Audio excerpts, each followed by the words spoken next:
Barmer collectorate कूच के दौरान खुद पर पेट्रोल डालने के जो नाटक उन्होंने किया है, मजदूरों के साथ अत्याचार नहीं सहेंगे, नहीं क्या जनता के सामने एक विधायक को ये सब करना शोभा देता है? ये छपरी वाला काम है एक प्रकार से, ये जो आवारा लड़के करते हैं। बिल्कुल, पूरा पब्लिसिटी स्टंट। हाँ। भाई आगे पीछे चारों तरफ देख रहे हैं कि मीडिया के कैमरे जरा दिखे तो हम बोतल निकाल के तुरंत उड़े लें। आम आदमी को तो पेट्रोल बोतल में मिलता नहीं, ये बोतल में पेट्रोल कहाँ से लेके आए? वो तो गनीमत रही कि भाई पीछे से किसी ने माचिस नहीं लगाई। तो भाटी जी, इस प्रकार से राजनीति नहीं होती है। नमस्कार। इन दिनों राजस्थान में जो सबसे ज्यादा चर्चा हो रही है वो है एक नेता की, एक विधायक की, जो खुद को युवा बताते हैं, युवाओं का सर्वे सर्वा बताते हैं। कल जो उन्होंने किया बाड़मेर कलेक्ट्रेट कूच के दौरान, खुद पर पेट्रोल डालने के जो नाटक उन्होंने किया है, सबसे ज्यादा चर्चा राजस्थान में इसी बात की हो रही है कि क्या जनता के सामने एक विधायक को यह सब करना शोभा देता है? एक विधायक जिसके पास विधायी शक्तियां होती हैं, सरकार की तरफ से इतनी पावर उसे मिलती है, जनता चुन के अपना जनप्रतिनिधि बना के उन्हें सदन में भेजती है, वही विधायक जनता के काम तो करवा नहीं पा रहा है। और काम नहीं करवा पा रहा है तो जनता के सामने खुद को यह दिखाने के लिए कि भाई हमारी सरकार नहीं सुन रही है, एक नाटक का मंचन करता है खुद पर पेट्रोल डालने का। वो तो गनीमत रही कि भाई पीछे से किसी ने माचिस नहीं लगाई। खैर, ये जो मुद्दा है बहुत गंभीर है एक विधायक के लिए, एक पद के लिए, और इसी पर चर्चा करने के लिए हमारे साथ मौजूद हैं सीनियर रिपोर्टर राकेश चौधरी जी। नमस्कार जी। राकेश जी, क्या है ये सब? रविंद्र भाटी जी क्या कर रहे हैं ये? रविंद्र भाटी जी पॉलिटिकल स्टंट कर रहे हैं। बिल्कुल। छोटू सिंह रावणा विवाद के बाद उनकी छवि को जो नुकसान पहुंचा, उसके बाद वो कोयला ब्लॉक जो हमारे वहाँ बाड़मेर के अंदर घीरल वगैरह के अंदर है, वहां पर जाकर के लोगों के समर्थन में वहां धरने पर बैठना, 10 दिनों तक बैठे रहे, ड्रिप भी चढ़वाई गई थी, ड्रिप चढ़वाई। और उसके बाद जो है, अब कल जो है बाड़मेर में मजदूरों को लेकर के वो जा रहे थे, जिस प्रकार से कलेक्टर से नहीं मिलने दिया गया, और उसके बाद जो वहां पर उन्होंने स्टंट किया, ढोंग एक प्रकार का ढोंगी है। बिल्कुल, ढोंगी। एक विधायक इस तरह का काम करे तो अब आप मुझे बताइए, आम आदमी को तो पेट्रोल बोतल में मिलता नहीं है, ये बोतल में पेट्रोल कहाँ से लेके आए? सबसे पहले तो सबसे बड़ा सवाल तो ये गंभीर सवाल है। और आसपास इतने सारे लोग खड़े थे और उन्होंने जिस प्रकार से पेट्रोल उड़ेला, मान लीजिए अगर कोई भी आग की घटना होती तो कितना बड़ा नुकसान वहां पर। और ये देखिए, बाड़मेर जैसी जगह बेहद गर्मी में, बिल्कुल, जहाँ पर आग के लिए चिंगारी की भी जरूरत नहीं, चिंगारी की जरूरत नहीं। अब आप उस जगह पर जाकर के अपने ऊपर पेट्रोल उड़ेलते हैं, और पेट्रोल भी निकाला कैसे? आपने वो पूरा वीडियो देखा होगा। बिल्कुल बिल्कुल, पूरा पब्लिसिटी स्टंट। हाँ। भाई आगे पीछे चारों तरफ देख रहे हैं कि मीडिया के कैमरे जरा दिखे तो हम बोतल निकाल के तुरंत उड़े लें। बिल्कुल। तो भाटी जी, इस प्रकार से राजनीति नहीं होती है। राजनीति लोगों के लिए मुद्दे उठाने और मुद्दों के लिए संघर्ष करना एक अलग विषय है, और अपनी पॉलिटिक्स चमकाने के लिए इस प्रकार से पब्लिक के सामने ढोंग करना, ये एक बिल्कुल अलग बात विषय है। पब्लिक जानती है सब चीजें। अब आप पहले आगे आते हैं, बैग में हाथ डाल के खड़े हैं, उसके बाद जब आपको पता लगता है कि मीडिया के कैमरे सामने लगे तो आप पीछे मुड़ गए, पीछे मुड़ करके आपने बोतल बैग में से निकाली, और उसके बाद आप तुरंत इधर आते हैं और फिर आपने आप ऊपर पेट्रोल उड़ेलते हैं। मतलब सेंसलेस एक प्रकार से। आप लोकतांत्रिक तरीके से विरोध कीजिए, अधिकारियों से बात कीजिए। कोई अधिकारी मिलने से विधायक को आज तक मना नहीं किया है। बिल्कुल। लेकिन आपको किसने रोका वहां पर कलेक्ट्रेट के पास जाने से? आप वहां जाकर के गुंडागर्दी करेंगे, गाली गलौज करेंगे जी। आपका जो बैकग्राउंड है, थाने में जाकर थानाधिकारी को धमकाएंगे, थाने में जाके थानाधिकारी को धमकाएंगे। ये कोई पॉलिटिक्स का तरीका है क्या? और राकेश जी, सबसे बड़ी चीज ये कि जैसे Rajasthan state mines limited company को लेकर के ये इतना विरोध जता रहे हैं, वहां के कर्मचारियों की मांगे, वेतन को लेकर के, वेतन में विसंगतियां हैं, 12 घंटे काम करवाते 8 घंटे की जगह, तो इन सबको दूर करने के लिए बेहद सिस्टमैटिक तरीका, आप उस तरह से इनकी बातों को मनवाइए, अधिकारियों से बात कीजिए। ये क्या तरीका होता है? आप गली के किसी भी छोरे की तरह आप आते हैं, पेट्रोल डालते हैं और कलेक्ट्रेट के सामने इस तरह का नाटक करते हैं। छपरी वाला काम है एक प्रकार से, ये जो आवारा लड़के करते हैं। बिल्कुल। और उस तरीके का काम है, और बदतमीजी से बात करना, जिस प्रकार से वो निर्मल चौधरी करता है, जी बिल्कुल ठीक कहा ठीक आपने। है। निर्मल चौधरी की तरह बनते जा रहे हैं निर्मल रविंद्र चौधरी- सिंह भाटी। रविंद्र सिंह भाटी वो भी उसका लेवल वैसा ही है जी। विधायक का। कोई विधायक बन गए, शपथ ले ली है, लेकिन अभी वो जो संस्कार डेवलप होने चाहिए थे उनके अंदर, वो उस प्रकार के संस्कार अभी भी नहीं आए हैं। बिल्कुल सही बात। अब- राकेश जी, एक चीज और, ये जो कर्मचारियों के, कंपनी के कर्मचारियों की मांगों को लेकर जो ये धरना कर रहे हैं, वो तो चलो ठीक, मान ले कि चलो एक तरह से ठीक है, माना हमने।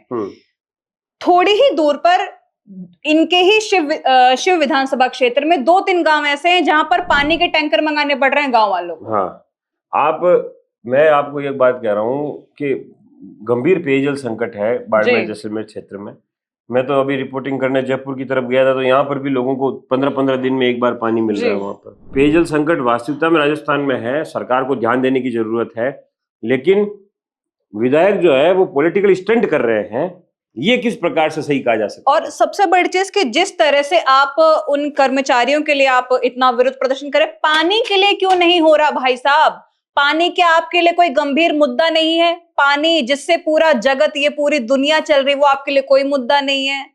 पानी बिल्कुल चलो ठीक है, गांव वाले हैं, बड़े अमीर है, टैंकर मंगाते रहेंगे। ग्रामीण है, जब भाटी साहब आपने वो वीडियो भी देखे होंगे कि उस गांव में जब पानी का टैंकर स्वरूप सिंह खारा जी लेकर आए, बीजेपी के नेता, कैसे छोटे छोटे बच्चे सर लोटे गिलास तक लेके आए पानी, एक एक बूंद पानी लेने के लिए। सोचिए कितनी गंभीर परिस्थिति है।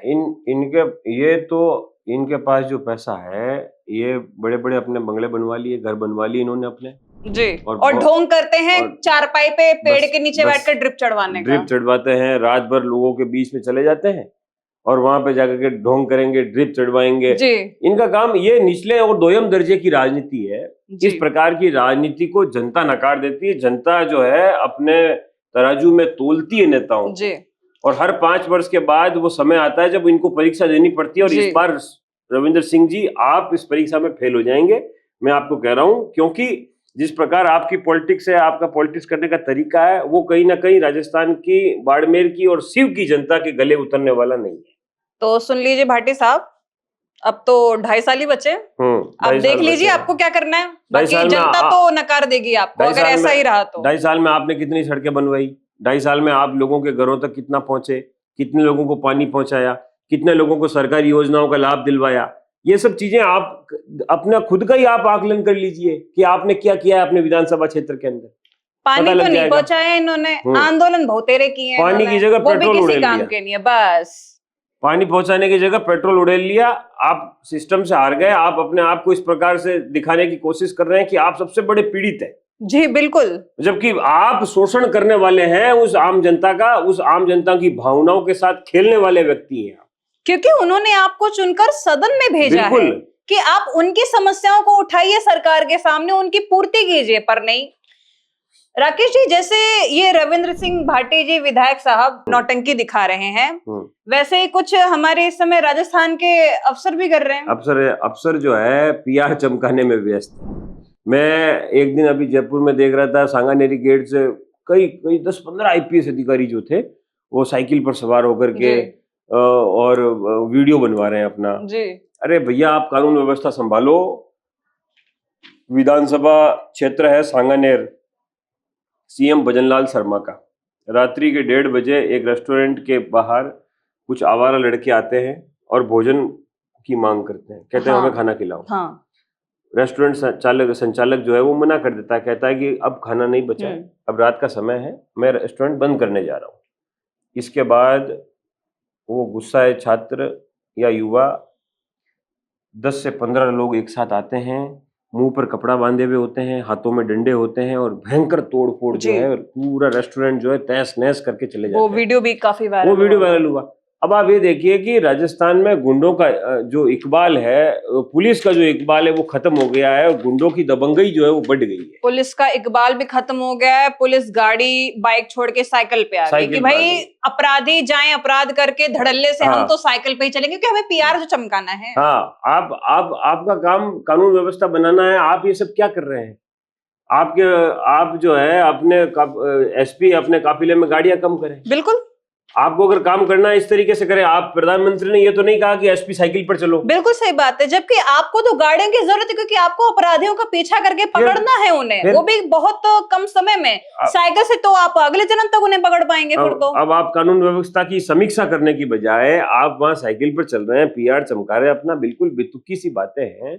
और राजस्थान के सीएम भजनलाल शर्मा को भी इस पर ध्यान देना होगा। एक हनुमानगढ़ का वीडियो और आया था और उस वीडियो के अंदर हमने देखा कि किस प्रकार एक महिला अपने बच्चे के साथ जा रही थी और उससे एक पीछे से एक बाइक सवार युवक आता है और बैग छीनकर भाग जाता है। आप सोचिए, तो इस प्रकार की स्थिति, ये तो चलो सीसीटीवी में आया सामने, इसलिए हमारे सामने आ गया और वायरल हो गया और हम आज इस पर चर्चा कर रहे हैं। ऐसे न जाने कितने मुद्दे होंगे, कितने ही कानून व्यवस्था की धज्जियां उड़ाने वाले ऐसे वीडियो होंगे जो हमारे सामने नहीं आते हैं। आप बिल्कुल ठीक कह रहे हैं राकेश जी। हनुमानगढ़ की आपने बात की, अभी मैंने थोड़ी देर पहले हनुमानगढ़ का एक वीडियो देखा जिसमें एक शिक्षक एक छात्रा से लगातार कई सालों से अभद्र अश्लील हरकतें कर रहा है, अभद्र व्यवहार कर रहा है, और जब ये बात वो बच्ची अपने पिता को स्कूल के बाहर बताती, वो लिपट के रो रही है पिता से। ये हनुमानगढ़ का ही वीडियो है।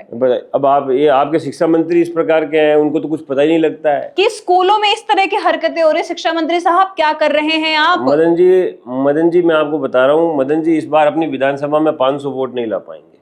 जिस प्रकार का मदन जी का रवैया हो गया है, मदन जी इस बार हार जाएंगे चुनाव और बहुत बुरी तरीके से हारेंगे। शिक्षा मंत्री के हालात तो ये है राकेश जी, अभी 2 दिन पहले शिक्षकों का धरना हुआ था शहीद स्मारक पे। उन्होंने साफ साफ कह दिया कि शिक्षा मंत्री के तो उनका तो मानसिक संतुलन ही बिगड़ चुका है, वो तो सुनते ही नहीं, उनको समझ ही नहीं आ रहा है वो उनको क्या करना है क्या नहीं करना है। तो जब मानसिक संतुलन बिगड़ने जैसी बात आपके लिए कही जा रही है तो मदन दिलावर जी सोचिए कि आप कितने पानी में चल रहे हैं। बिल्कुल। अब सरकार क्या है कि रात्रि चौपाल लगा करके पंचायत चुनाव में वोट पाने का सस्ता तरीका ढूंढ रही है जी। अब ये लोग दिखावा कर रहे हैं कि देखो भाई हम लोग आप लोगों के बीच में आए हैं। मुझे याद है इस प्रकार का अभियान वसुंधरा राजे ने भी चलाया था जी। आज से जब वसुंधरा जी सीएम थी 2013 से 2018 के बीच में, तो वसुंधरा जी ने भी जो है गांव-गांव अपने जनप्रतिनिधियों को भेजा, खुद भी कई गाँवों में गई और वहाँ पर रात्रि चौपालें लगाई, सब कुछ किया, लेकिन 18 के चुनाव में वो चुनाव हार गई। तो मेरे कहने का मतलब इतना ही है कि आप दिखावे के लिए अगर गांव में जाकर के लोगों के बीच जाकर के बैठ रहे हैं, उनकी बातचीत सुन रहे हैं। अब आप मुझे बताइए, एक गांव के अंदर मैं गया, वहाँ पर पानी नहीं है, वहाँ सरपंच को लोग बोल बोल के परेशान हो गए। सरपंच कह रहा मेरी अधिकारी नहीं सुन रहे हैं। अब आप ये सोचिए ये हालात है उस जिले के अंदर। ये जयपुर से लगा हुआ जिला है दौसा जी, बगरू तहसील के अंदर एक गांव पड़ता है। मैं वहाँ अभी कल परसों होके आया हूँ। मैंने वहाँ के लोगों से बात करी, लोगों ने कहा कि भैया यहाँ सबसे बड़ी समस्या पानी की है, पानी लोगों को मिल नहीं रहा है। आप बिल्कुल ठीक कह रहे हैं। ये तो गांव के हालात है, शहरों के हालात कितने मेरे कहने का मतलब इतना ही है कि आप रात्रि चौपाल लगाओ, रात्रि चौपाल करो, जो करना है करो, लेकिन जनता के जो समस्याएं हैं, पानी, बिजली, शिक्षा, चिकित्सा और सड़कें और लाइट और रोशनी की व्यवस्था और लॉ एंड ऑर्डर, जो कि मूलभूत सुविधाओं में आता है, ये सबसे मूलभूत है। अगर किसी राज्य के अंदर लोगों को ये सुविधाएं मिल रही है तो वहाँ वो राम राज्य है। बिल्कुल बिल्कुल सही बात है राकेश जी। लोगों को स्वच्छ पानी मिले, उन्हें भोजन मिले, मेडिकल सुविधाएं मिले, सस्ता इलाज मिले, लोग यही चाहते। उन्होंने कोई सोना चांदी नहीं मांगा है कि भाई हमें आप ये भी दो, हम तब खुश रहेंगे। ये मूलभूत सुविधाएं हैं सरकार, आप उन्हें ये प्रदान करवाइए। आप देखिए कैसे आपकी सरकार रिपीट नहीं होगी दोबारा। राजस्थान का जो 5-5 साल की परिपाटी बनी हुई है कैसे नहीं टूटती, और आप तोड़ना चाहते ही नहीं है। हाँ, सबसे बड़ी चीज तो ये है। इनका काम क्या है मैं आपको बता रहा हूँ। इनका काम है भ्रष्ट अधिकारियों को अच्छी अच्छी कुर्सी पे बैठाओ जी, उनको बोलो भैया हमारा मंथली ये है, हमें इतना रुपया मंथली चाहिए, अब तुम्हें कैसे भी करके लाना है, जनता के साथ तुम्हें जो करना हो वो करो, या जनता को राम भरोसे छोड़ दो। और जनता वैसे भी राम भरोसे ही है जी। तो जनता से उन्हें कोई सरोकार नहीं है। इनका काम एक ही है, बस मंथली आनी चाहिए। अभी कन्हैयालाल चौधरी का शर्मनाक बयान आपने सुना होगा। उन्होंने कहा कि इतना भ्रष्टाचार है कि पूरा विभाग ही सस्पेंड हो जाएगा। बिल्कुल सही बात है। अरे भैया, तो आप क्या कर रहे हो? आप क्या कर रहे हो? आप जब अपने विभाग के अंदर भ्रष्टाचार नहीं रोक पा रहे हो तो आप पद पर क्यों, आप पद छोड़ दो। सही बात है। तो मंत्री इस प्रकार का बयान दे रहे हैं, शर्मनाक बयान देते हैं, आप भ्रष्टाचार नहीं रोक पा रहे। अरे भैया, भ्रष्टाचार की मूल जड़ तो आप हो।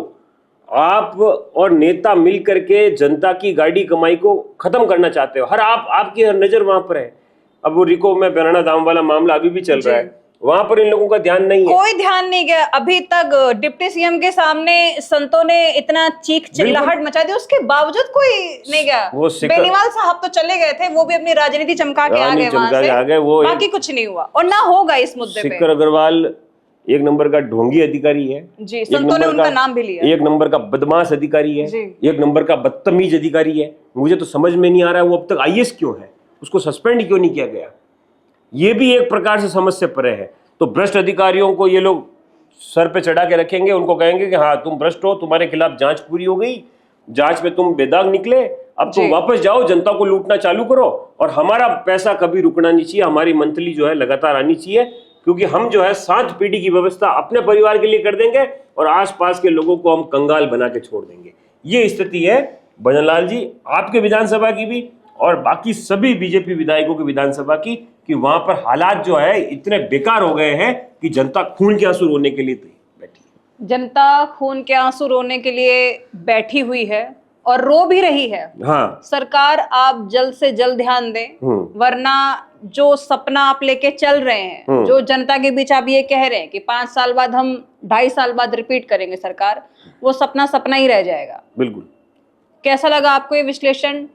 आपकी इन मुद्दों पर क्या राय है हमें जरूर बताइए, क्योंकि आपकी राय और आपकी जो शिकायतें हैं जब तक वो इन सरकारी नुमाइंदों तक, सरकारी प्रशासनिक अधिकारियों या सरकार तक नहीं पहुंचेगी, कुछ होने वाला नहीं है।